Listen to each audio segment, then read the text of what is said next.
എല്ലാവർക്കും വന്ദനം. മനോഹരമായ അനുഗ്രഹിക്കപ്പെട്ട ഒരു പ്രഭാതം നൽകിത്തന്ന ദൈവത്തിന് സ്തോത്രം. അപ്പോസ്തല പ്രവൃത്തിയിലേക്ക് നമ്മൾ തുടരുകയാണ്. പൗലോസിൻ്റെ ചരിത്രമാണ് അപ്പോസ്തല പ്രവൃത്തി 9 മുതൽ 28 വരെ കിടക്കുന്നത്. ഒരു മനുഷ്യൻ, ഏറ്റവും ദുഷ്ടനായ, ആർക്കും വിടുവിക്കാൻ കഴിയാത്ത, എല്ലാവരെയും നശിപ്പിക്കുന്ന, ദൈവസഭയ്ക്ക് ഏറ്റവും കൂടുതൽ ദോഷം ചെയ്യാൻ ഒരുങ്ങിയ ഒരു മനുഷ്യനെ കർത്താവ് തിരഞ്ഞെടുക്കുന്ന ഒരു ചരിത്രമാണ് അപ്പോസ്തല പ്രവൃത്തി 9 തുടങ്ങുന്നത്. ഇന്ന് നമ്മളിപ്പോൾ അപ്പോസ്തല പ്രവൃത്തി 23 എത്തി. അതിൽ നിന്ന് പൗലോസിന്റെ ചരിത്രത്തിൽ നിന്ന് മനസ്സിലാക്കുന്നത്, ദൈവസഭയ്ക്കെതിരെ ഇത്രയും ദോഷം ചെയ്ത ഒരു മനുഷ്യനെ പോലും കർത്താവ് കൈവിട്ട് കളയുന്നില്ല. സ്തെഫാനോസിനെ കൊല്ലാൻ കൂട്ടുനിന്നു. ദൈവസഭയെ മുടിക്കുവാൻ സ്ത്രീകളെയും പുരുഷന്മാരെയും അറസ്റ്റ് ചെയ്ത് ജയിലിലടക്കാനുള്ള അധികാരപത്രം മഹാപുരോഹിതന്മാരിൽ നിന്ന് വാങ്ങി കയ്യിൽ വെച്ചിരിക്കുന്ന മനുഷ്യൻ. ദൈവസഭ എന്ത് ചെയ്താലും, പൗലോസ് എന്ത് ചെയ്താലും ആരും ഒന്നും ചോദിക്കില്ല. നിയമം പൗലോസിന്റെ കയ്യിലാണ്. എന്നാൽ അതിനേക്കാൾ മുകളിൽ ഒരു നിയമമുണ്ട് എന്ന് ദമസ്കോസിന്റെ പടിവാതിക്കൽ വെച്ച് പൗലോസിനെ കർത്താവ് നേരിട്ട് പഠിപ്പിക്കുകയാണ്. ശൗലേ, ശൗലേ, നീ എന്നെയാണ് ഉപദ്രവിക്കുന്നത്. നീ ഉപദ്രവിക്കുന്നത് ക്രിസ്ത്യാനികളെയാണെങ്കിൽ, ക്രിസ്ത്യാനികൾ ആരുടെ വകയാണ്? എൻ്റെ ശരീരമാണ്. ലോകത്തെവിടെയും ക്രിസ്ത്യാനികൾ പീഡിപ്പിക്കപ്പെടുമ്പോൾ അറിയേണ്ടത്, ഇതിൻ്റെ വേദന മുഴുവനും കർത്താവിനാണ്. ക്രിസ്ത്യാനികളെക്കാൾ വേദനയാണ് ക്രിസ്തുവിനെ എന്നുള്ളൊരു സത്യം ഓരോ ദൈവമക്കളും അറിയണം. നാം കർത്താവിന് വേണ്ടി നിൽക്കുകയാണ്. കർത്താവിൻ്റെ പദ്ധതികളുടെ നിവർത്തീകരണത്തിനായിട്ടാണ് നാം അധ്വാനിക്കുന്നത്. നമ്മെ കർത്താവ് തിരഞ്ഞെടുത്തത് രാജ്യത്തിൻ്റെ സുവിശേഷം ഭൂമിയുടെ അറ്റത്തോളം എത്തണം. ആ സമയത്ത് അവസാനം ഉണ്ടാകും. കർത്താവ് നമ്മെ ഈ ഭൂമിയിലാക്കിയത് മതം ഉണ്ടാക്കാനൊന്നുമല്ല. ഈ സത്യം എല്ലാവരും അറിഞ്ഞിട്ട് സത്യതൽപരരായവർ കർത്താവിൻ്റെ സ്വരം കേട്ട് നിത്യജീവന്റെ അവകാശികളാകണം. എല്ലായിടത്തും എല്ലാവരും മാനസാന്തരപ്പെടണമെന്ന് ദൈവം ആഗ്രഹിക്കുകയും ചെയ്യുന്നു. ദൈവത്തിൻ്റെ ഇഷ്ടം ഒരാൾ പോലും നശിച്ചു പോകരുത്. ഈ ഒരു വലിയ ദൗത്യമാണ് ക്രിസ്തീയ സമൂഹത്തിലൂടെ ദൈവം ചെയ്തു തീർക്കാൻ താല്പര്യപ്പെടുന്നത്. ലോകാവസാനം എപ്പോഴും ഉണ്ടാകും. സുവിശേഷം എല്ലാവരുടെ അടുക്കൽ എത്തിക്കഴിയുമ്പോൾ അപ്പോൾ അവസാനം ഉണ്ടാകും. സുവിശേഷത്തിന് വേണ്ടി നിൽക്കുന്നവരെ അവസാനിപ്പിക്കാനാണ് പലരും നോക്കുന്നത്. എന്നാൽ സുവിശേഷമാണ് അവസാനം തീരുമാനിക്കുന്നത്. സുവിശേഷത്തെ അവസാനിപ്പിക്കാൻ ലോകത്തിൽ ഒരു ശക്തിക്കും കഴിയില്ല. സുവിശേഷം എല്ലാവരിലും എത്തണം. അപ്പോഴാണ് അവസാനം വരുന്നത്. ഈ ഒരു സത്യം എല്ലാവരും അറിഞ്ഞിരുന്നെങ്കിൽ കൊള്ളായിരുന്നു. ഇപ്പോൾ പൗലോസിനെ എങ്ങനെ ഒതുക്കാം, പൗലോസിനെ എങ്ങനെ അവസാനിപ്പിക്കാം, അതാണ് അപ്പോസ്തല പ്രവൃത്തി 23 അധ്യായത്തിൽ ന്യായാധിപ സംഘത്തിൻ്റെ ഉള്ളിൽ ഇവനെ എങ്ങനെ ഒതുക്കാം. യേശുവിനെ ക്രൂശിക്കാൻ മുന്നിൽ നിന്നവർ, സ്തെഫാനോസിനെ തീർക്കാൻ മുൻനിരയിൽ നിന്നവർ, ഇതാ ഇപ്പോൾ പൗലോസിനെ തീർക്കാൻ പദ്ധതികളുമായി നിൽക്കുന്നു. എന്നാൽ പൗലോസ് അവിടെ ദൈവിക ജ്ഞാനം ഉപയോഗിക്കുന്നത് കാണാം. കാരണം പൗലോസ് അവിടെ രോമം കത്തിരിക്കുന്നവരുടെ നടുവിൽ മിണ്ടാതിരിക്കുന്നൊരു കുഞ്ഞാടല്ല. അത് യേശു കർത്താവാണ്. യേശു കർത്താവിന് തൻ്റെ വേല പൂർത്തിയായി. ഇനി ക്രൂശീകരണം മാത്രമേ ബാക്കിയുള്ളായിരുന്നു. എന്നാൽ പൗലോസ് അങ്ങനെയല്ല. പൗലോസിന് ദൈവത്തിൻ്റെ വാഗ്ദത്തങ്ങൾ ഇനിയും കിടക്കുകയാണ്. പൗലോസേ, നീ കൈസറുടെ മുമ്പിൽ നിൽക്കേണ്ടയാളാണ്. ഈ ചെറിയ ന്യായാധിപ സംഘം കൊണ്ടൊന്നും തീരേണ്ടയാളല്ല. നീ വലിയ ചക്രവർത്തിമാരോട്, രാജാക്കന്മാരോട്, നാടുവാഴികളോട്, സുവിശേഷം അറിയിക്കേണ്ട വ്യക്തിയാണ്. ആരും നിനക്ക് ഒരു ദോഷവും ചെയ്യില്ല, ആരും നിന്നെ കയ്യേറ്റം ചെയ്യില്ല. ഈ പട്ടണത്തിൽ എനിക്ക് ധാരാളം പേരുണ്ട്, അതുകൊണ്ട് നീ മിണ്ടാതിരിക്കരുത്. ഇതൊക്കെയാണ് പൗലോസിനോട് ചിലയിടങ്ങളിൽ കർത്താവ് പറഞ്ഞത്. നീ മിണ്ടാതിരിക്കരുത്, നീ എനിക്ക് വേണ്ടി സംസാരിക്കണം. നാം സംസാരിക്കേണ്ടത് കർത്താവിന് വേണ്ടിയാണ്. നാം കർത്താവിൻ്റെ ശബ്ദവും കർത്താവിൻ്റെ കാലുകളുമായി മാറണം. അതുകൊണ്ട് യെശയ്യാവിൽ പറയുന്നത്, നന്മ സുവിശേഷിക്കുന്ന കാലുകൾ എത്ര മനോഹരം. നമ്മൾ കർത്താവിൻ്റെ കാലുകളാകണം. നന്മ സുവിശേഷിക്കുന്ന നാവുകൾ എത്ര മനോഹരം. ഭൂമിയിൽ വെച്ച് ഏറ്റവും വിലയേറിയത് നന്മ സുവിശേഷിക്കുന്ന നാവുകളാണ്. സുവിശേഷം അറിയിക്കുന്ന നാവ് ഒരാളെ മരണത്തിൽ നിന്ന് നിത്യജീവനിലേക്ക് പുതിയ സൃഷ്ടിയാക്കി മാറ്റി നിത്യതയിൽ ചേർക്കുന്ന മാർഗം. ഇതാണ് സുവിശേഷത്തിൻ്റെ മാർഗം. ഇതിനെ അടക്കാനാണ് പിശാച് പടവാളുമായിട്ട് എഴുന്നേറ്റിരിക്കുന്നത്. പിശാച് നടക്കൂല. കാരണം ദൈവസഭയ്ക്ക് ജ്ഞാനം കൊടുക്കും. ദൈവസഭ ആർത്ത് വളരും. ഇവിടെ പൗലോസിന് അറിയാം, ഈ ന്യായാധിപ സംഘം വിധിക്കുന്നതല്ല എൻ്റെ ഭാവി തീരുമാനിക്കുന്നത്. ദൈവം എന്നോട് പറഞ്ഞിട്ടുണ്ട്, നീ കൈസറുടെ മുമ്പിൽ നിൽക്കേണ്ടവനാണ്. എനിക്കിനിയും യാത്രകളുണ്ട്, ഇനിയും ലൈഫുണ്ട്, ഇനിയും പ്രസംഗങ്ങളുണ്ട്, ഇനിയും ശുശ്രൂഷയുണ്ട്. പൗലോസിന് അറിയാം തനിക്ക് ഇനിയും കാര്യങ്ങൾ ചെയ്തെടുക്കാനുണ്ട്. എന്നാൽ എഫെസോസ് സഭയുടെ മൂപ്പന്മാരോട് പറഞ്ഞു, നിങ്ങൾ ഒരിക്കലും എൻ്റെ മുഖം കാണില്ല. അത് സത്യമല്ലേ? സത്യമാണ്. എന്താണ്? ഇനി എഫെസോസിലോട്ടില്ല എന്ന് കരുതി പൗലോസ് ഇല്ലെന്നല്ല, വേറെ പല സ്ഥലങ്ങളിലും പൗലോസിന് പലതും ചെയ്തു തീർക്കാനുണ്ട്. അതുകൊണ്ട് അതിനെ തടയാൻ ആർക്കും കഴിയില്ല. അതിനുള്ള ജ്ഞാനം ദൈവം പൗലോസിന് കൊടുക്കുന്നതാണ്. 6-ാം വാക്യം വായിക്കുമ്പോൾ, എന്നാൽ ന്യായാധിപ സംഘത്തിൽ ഒരു പക്ഷം സദൂക്യരും ഒരു പക്ഷം പരീശന്മാരുമാകുന്നു എന്ന് പൗലോസ് അറിഞ്ഞു. ഇതൊരു അറിവാണ്. പൗലോസിന് ഈ ന്യായാധിപ സംഘത്തെ വിവേചിക്കാൻ കഴിഞ്ഞു. ഒരു കൂട്ടർ സദൂക്യരാണ്, ഒരു കൂട്ടർ പരീശന്മാരാണ്. രണ്ടും സുവിശേഷ വിരോധികളാണ്. സദൂക്യരുടെ ജോലി എന്താണ്? അവിടുത്തെ കണക്കുകളൊക്കെ നോക്കി ദേവാലയത്തിലെ കാര്യങ്ങൾക്ക് വേണ്ടി ദേവാലയ സൂക്ഷിപ്പുകാരൊക്കെയാണ് ഈ സദൂക്യർ. ഈ യഹൂദന്മാരിൽ നിന്ന് തിരഞ്ഞെടുക്കപ്പെട്ടൊരു കൂട്ടരാണ്. അടുത്തത് പരീശന്മാർ. ന്യായപ്രമാണം എല്ലാവരെയും പഠിപ്പിച്ച് ന്യായപ്രമാണത്തിൽ സൂക്ഷിക്കുക ജനങ്ങളെ. ദൈവവചനത്തിൽ നിന്ന് ആരും മാറിപ്പോകരുത്. പ്രവാസകാലത്ത്, അതായത് ഇവരെ അടിമകളായി പിടിച്ചുകൊണ്ടുപോയ കാലത്ത്, ഇവർ ദൈവത്തിൻ്റെ പ്രമാണത്തിൽ നിന്ന് പോകാതിരിപ്പാൻ തിരഞ്ഞെടുത്ത ഒരു കൂട്ടരാണ്. പിന്നത്തേതിൽ ഇവർ സമ്പ്രദായങ്ങൾ കൊണ്ട്, ഇവരുടെ ഓരോ ഉപദേശങ്ങൾ കൊണ്ട് ഇവർ യെരുശലേമിനെ നിറച്ചു. എന്നാൽ സദൂക്യരും പരീശന്മാരും ഇപ്പോൾ തെറ്റായ ദിശയിൽ വളർന്ന് ഇസ്രായേലിൻ്റെ ന്യായാധിപ സംഘത്തിലെത്തിയിരിക്കുന്നു.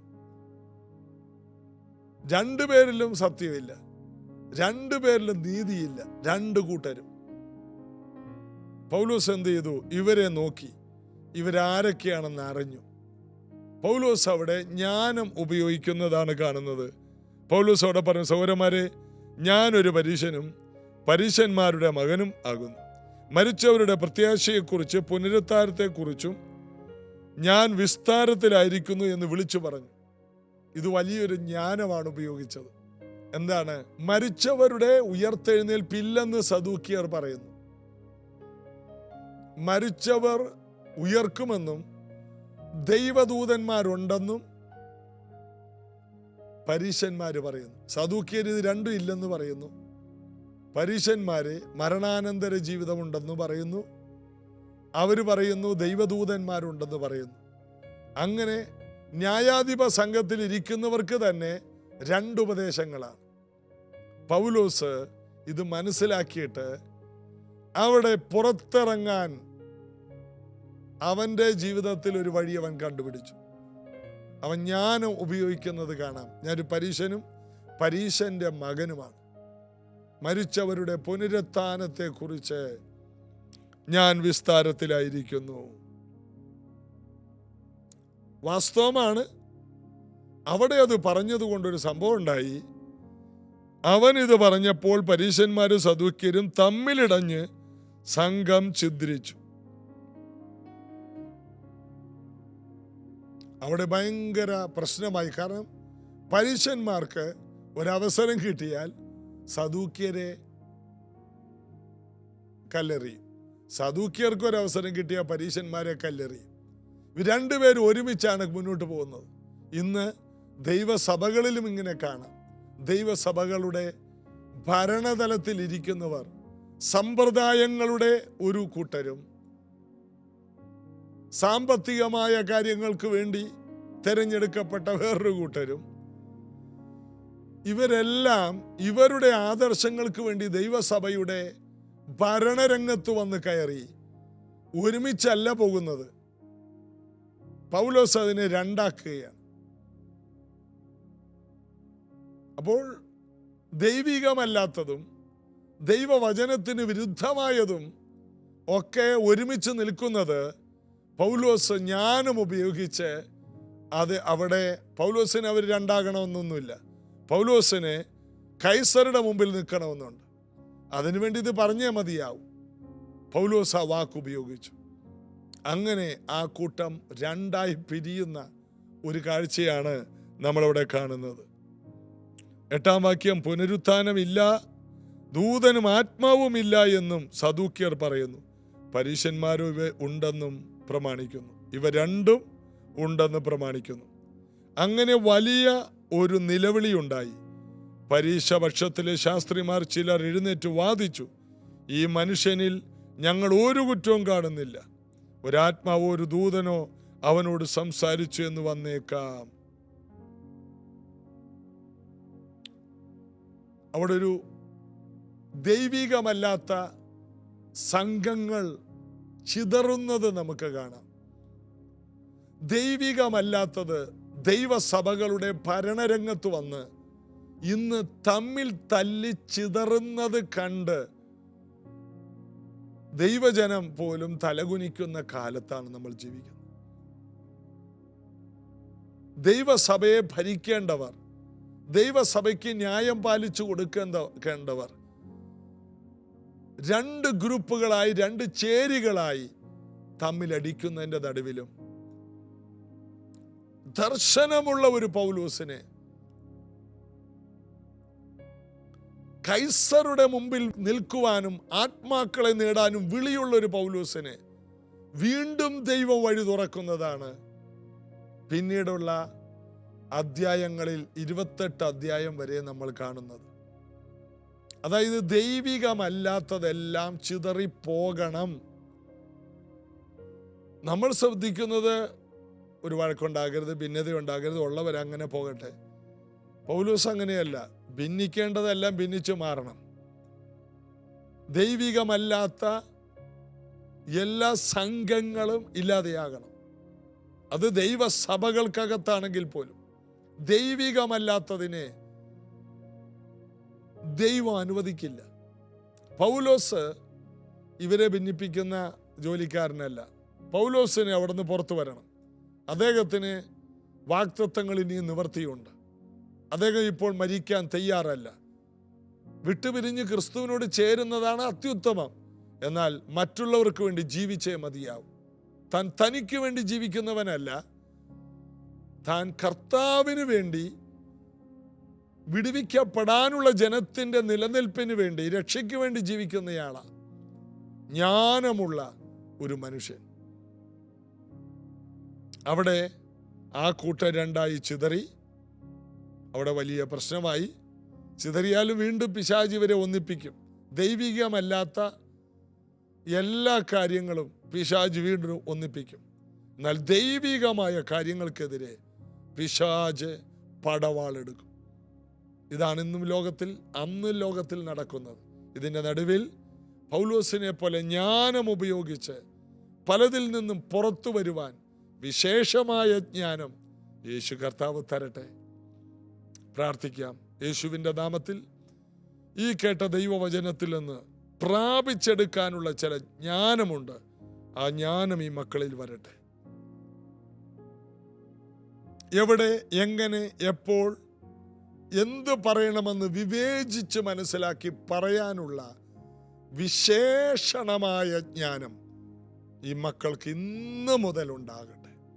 പരിശുദ്ധാത്മാവേ, പറയേണ്ട വാക്കുകൾ, തക്ക സമയത്ത് പറയുന്ന വാക്കുകൾ വെള്ളിത്താലത്തിൽ പൊന്നാരങ്ങ പോലെ ആയിത്തീരുവാൻ പരിശുദ്ധാത്മാവ് ഓരോ വ്യക്തികൾക്കും പ്രത്യേക വാക്കുകളും പ്രത്യേകം വിവേചനപരമായ കൃപകളും പകർന്നു കൊടുക്കണം.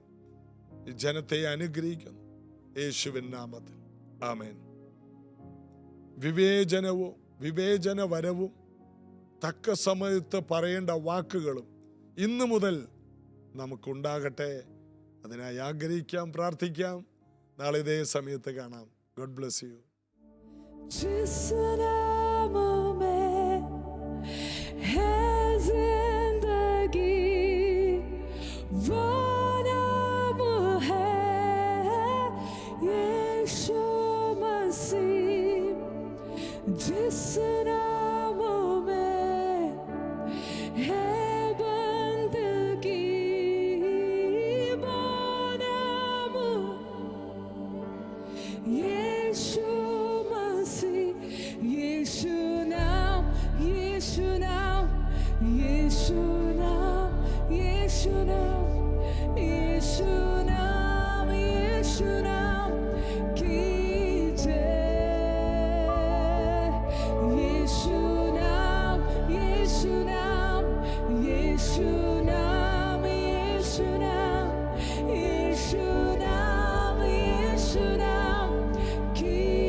God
അങ്ങയുടെ നാമം ഉയർന്നത്.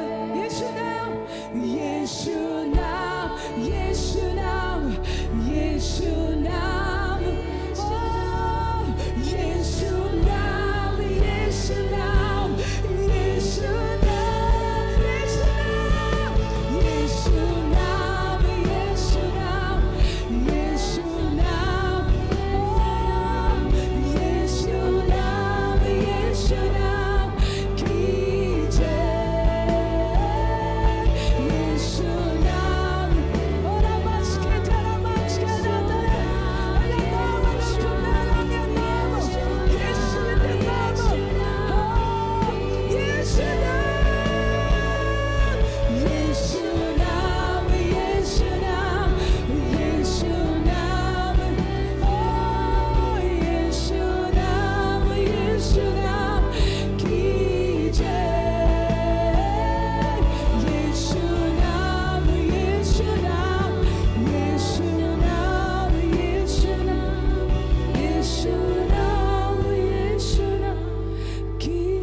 സഭ ചേർന്നൊന്ന് പാടിയട്ടെ. യേശുനാം, യേശുനാം, ഓ സ്കേതരാമാം സ്കേതിരിയാന്തരെ കീജ് കീജ് യേശുനാം, യേശു, ഓ